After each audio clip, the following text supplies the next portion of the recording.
గతం అనేది ప్రతి మనిషికి చాలా అనుభవాలు గుర్తుండిపోయే ఒక గుణపాఠం. అనేక సందర్భాల్లో మనం వింటూ ఉంటాం, గతం నుంచి పాఠాలు నేర్చుకోవాలి లేదా గతాన్ని మర్చిపోవాలి, గతం గతః ఇట్లాంటి మాటలన్నీ వింటూనే ఉంటాం. అంతా బాగానే ఉంది.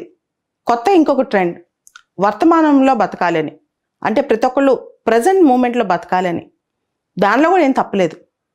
కానీ మనిషి ఫ్యూచరిస్టిక్గా ఎందుకు బతకూడదు? ఫ్యూచర్ని ఊహించుకుంటూ ఎందుకు అడుగులు వేయకూడదు? నిన్న ఇంటర్నెట్లో ఒకటి చాలా వైరల్ అయింది, ట్విట్టర్లో ఒక చిన్న వీడియో క్లిప్. ఇలాన్ మస్క్ 1998లో అంటే 25 సంవత్సరాల క్రితం అతను 27 ఏళ్ల వయసులో ఒక మాట చెప్పాడు ఒక టీవీ ఇంటర్వ్యూలో.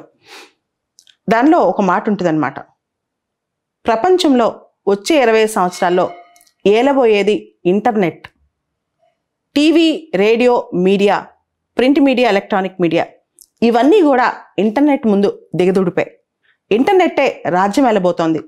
వీటన్నిటిని కూడా అంటే రేడియో కానీ, టీవీ కానీ, మీడియా కానీ ఇవన్నీ కూడా ఇంటర్నెట్ ద్వారానే ఎక్కువ ప్రాచుర్యం పొందుతాయి. ఇట్లా ఆయన చెప్పిన ప్రిడిక్షన్స్ ఈరోజు నిజమయ్యాయి. ఇలాన్ మస్క్ కొంచెం ఎసెంట్రిసిటీ ఉంది, అంటే ఆయన చెప్పే దాంట్లో కొంత వేపకాయంత వెరీ కూడా ఉంటుంది.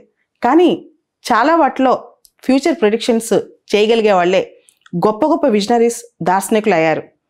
టెస్లా కానివ్వండి, స్పేస్ ఎక్స్ కానివ్వండి, ఇప్పుడు ట్విట్టర్ని ఆయన తీసుకోవడం కానివ్వండి, ఇవన్నీ కూడా కొన్ని మంచి నిర్ణయాలు అయి ఉండొచ్చు, కొంచెం ఎసెంట్రిక్ నిర్ణయాలు అయి ఉండొచ్చు. కానీ దానిలో ఒక విజన్ ఖచ్చితంగా ఉంటుంది.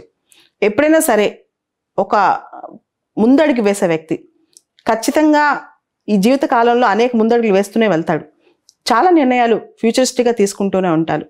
జనరల్గా మనం గతాన్ని స్మరించుకుంటూ వర్తమానంలో బాధపడుతూ ఈరోజు ఇలా గడిచిపోతే చాలే, భవిష్యత్తు బాగానే ఉంటుందిలే అలా ఊహల్లో బతికేస్తుంటాం. కానీ అలా కాదు, మనిషి ఫ్యూచరిస్టిక్గా ఉండాలి. వచ్చే 20 సంవత్సరాల తర్వాత, 25 సంవత్సరాల తర్వాత, 10 సంవత్సరాల తర్వాత, 5 సంవత్సరాల తర్వాత మనం ఎలా ఉండబోతున్నాం అనే దాన్ని ఊహించుకుంటూ దానికి ఇప్పటి నుంచే నిర్మాణం చేసుకోవాలి. అప్పుడే అంతకంటే బెటర్గా మనం ఉండగలం. అలా కాకుండా గతాన్ని ఊహించుకుంటూ గతంలోనే బతికేస్తూ లేదా ప్రజెంట్లో ఈ మూమెంట్ మనం ఎంజాయ్ చేసాం, ఈ మూమెంట్ మనకి ఇది చాలు అనుకుంటే మాత్రం భవిష్యత్తు నాశనం అయినట్టే. మనం ఎవరిని చూసుకున్నా సరే, నేను సివిల్స్ ప్రిపేర్ అయ్యేటప్పుడు ఏపీజే అబ్దుల్ కలాం గారు పెద్ద పెద్ద స్పీచెస్ ఇచ్చేవాళ్ళు. దానిలో మేజర్గా విజన్ 2020 అనే ఒక స్పీచ్ చాలా పాపులర్ అనమాట.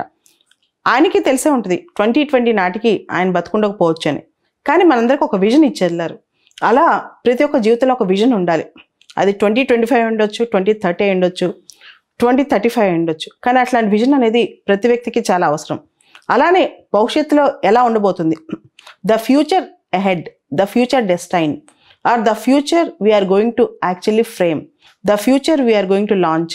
ఈ కాన్సెప్ట్లో మనల్ని మనం అంటే ఒక వ్యవస్థ ఎలా ముందుకెళ్తుంది, ఒక ఇన్స్టిట్యూషన్ ఎలా ముందుకెళ్తుంది, ఒక దేశం ఎలా ముందుకెళ్తుంది, లేదా అంతర్జాలం ఇంటర్నెట్ ఎలా ముందుకెళ్తుంది, ఇవన్నీ అందరూ చేస్తుంటారు. చాలా గొప్ప గొప్ప వాళ్ళు ఆలోచిస్తుంటారు. వీటితో పాటు మన ఫ్యూచర్ గురించి అంటే మన ఫ్యూచర్ హెడ్ గురించి మనం ఇప్పటి నుంచి కృషి చేస్తే ఒకసారి మన భవితవ్యం బంగారు భవితవ్యం అవుతుందని ఆశించి కూడా మనం ముందుకెళ్తూ ఉండొచ్చు అనమాట. అట్లా కాకుండా ఫ్యూచర్ని పక్కన పెట్టేసి పాస్ట్లోనే బతికితే అది అగమ్య గోచరంగా మారుతుంది.